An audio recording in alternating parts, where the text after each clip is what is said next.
Steelrising is the latest Souls-like game from Greedfall developer Spiders, and it's a lot of fun. One of the earliest decisions that you will make at the beginning of the game is what class to play as. There are 4 classes available, each of which are very distinctive and a lot of fun. This video series is designed to introduce you to each of the classes and give you a bit of a flavor of what each class is about so that you can make the most informed choice at the beginning of the game. In today's video, we are going to talk about the Alchemist and everything related to the Alchemist class, including its base stats, some of its starting weapons, and of course the strengths and weaknesses for this class. So the Alchemist is kind of like the mage equivalent class in Steelrising. Alchemists favor alchemical weapons that can ignite, freeze, or electrocute their enemies and cause persistent elemental afflictions. Like all the classes in the game, it comes with base starting stats. These are elemental alchemy and engineering. Elemental alchemy gains a +3, and this will increase your alchemical damage and your own resistance. Engineering will gain a +2, and this basically increases your armor, the effectiveness of alchemical afflictions, making it easier and quicker to trigger elemental status effects, and of course the chance of finding loot. Armor will also reduce the damage that you take from physical hits, which is quite important for this class because it is a bit of a glass cannon, so boosting that armor is very much worth doing. So let's talk about the starting weapons that you get for this class. Well, you begin this class with a weapon called the glass core batons. This is a light, very close quarters weapon that deals light but rapid attacks, designed to chip away at an enemy's health bar. It actually has the lowest base damage at 45 physical damage, so it's the lowest hitting weapon probably of the starting weapons in the game. But it does rely heavily on alchemical damage to make up for that. Connected to that is, of course, a special ability that comes with this weapon. You don't have an ability to block, unlike the dancer, so instead the alchemist is reliant on reading enemy attack patterns and dodging. Your special ability for the batons allows you to infuse these batons with the frost ability, which will last for about 40 seconds, and this will cause frost damage to enemies. If you do enough frost damage, eventually this will cause them to freeze in place, allowing you to unleash your heavy charge R2 move, which will cause huge damage, staggering that enemy and knocking them on their back. So the batons are very quick, very rapid, very fast, very much in and out, dodge, duck, weave, attack.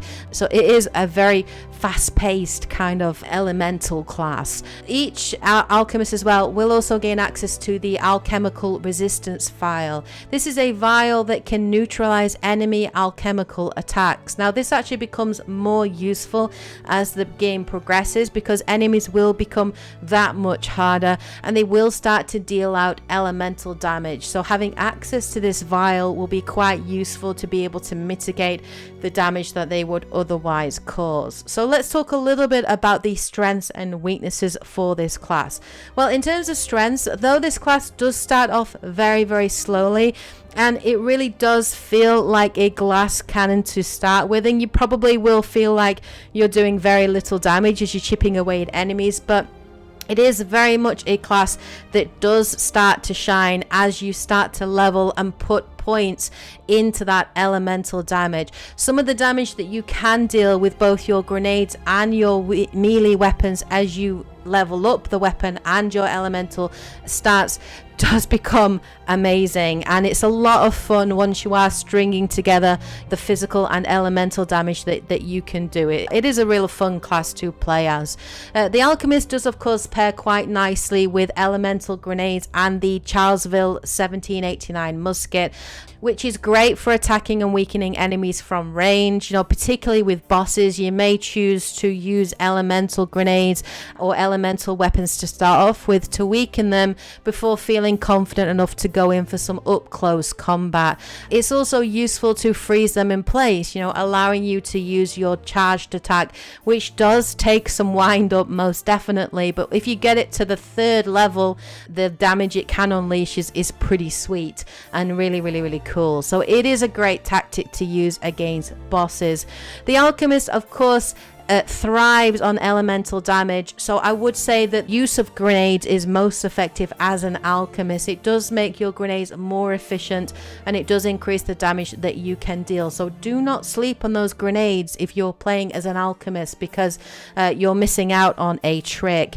Because they are more efficient as well, it does mean that resource management is a little bit better, because of course you may only need one frost grenade as an alchemist to freeze an enemy in place, whereas the other classes may need to throw 2 or 3 frost grenades to build up that bar to freeze the enemy in place. So grenades are really very much a staple of your combat, so do not sleep on them. If you don't have grenades, it's probably worth picking them up in the store, in the shop, or maybe keep some of them for the bigger enemies like bosses. But yeah, grenades and elemental damage is all what the Alchemist is about. Let's of course talk about some of the weaknesses, because there are some. The limited hitbox range for your attacks is probably one of the weakest elements of the class, very similar to the Dancer. It does make it very possible and very easy to miss attacks and leave yourself open. It does mean that you will have to really get up close to your enemies, and because you don't have a blocking move like the Dancer, it is very much reliant on your ability to read enemy movement and dodge out of the way, most likely at the last minute, so you can still stay close to your enemy to follow up for an attack. So it is very much a risk and reward kind of class, but if you do get used to it and you get the rhythm of it, it's a lot of fun. It really, really is, especially when you're dodging and ducking and attacking enemies. Of course, like I said, you do feel like a glass cannon to start off with, and you will die. So if that does happen, don't get frustrated. Keep playing, keep leveling up that class, and eventually, after a few hours, you will start to see the benefits of the Alchemist and the fun that can be had at playing as the Alchemist and all the options available to you. So yeah, if you like causing elemental damage, if you like freezing, electrocuting, igniting enemies, going in, you know, using like chobo batons, you're gonna really enjoy this class, most definitely. So there is everything really that you need to know about the Alchemist going into Steelrising. If you do have any questions, please do post those in the comment section below, and I will do my best to answer them. This is of course the last video in my class guide series for Steelrising.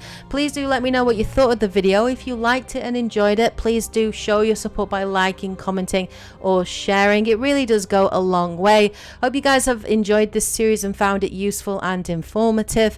I will be back again with more Steelrising content. The next video I'm going to do is actually going to be a combat guide, so it's going to be a tips and tricks for mastering the combat in Steelrising, and just some key things to show for you guys, to highlight a few things to consider to help you overcome and master that combat, things I've learned through playing the game. So please do look forward to that. That will be coming probably in the next day or two.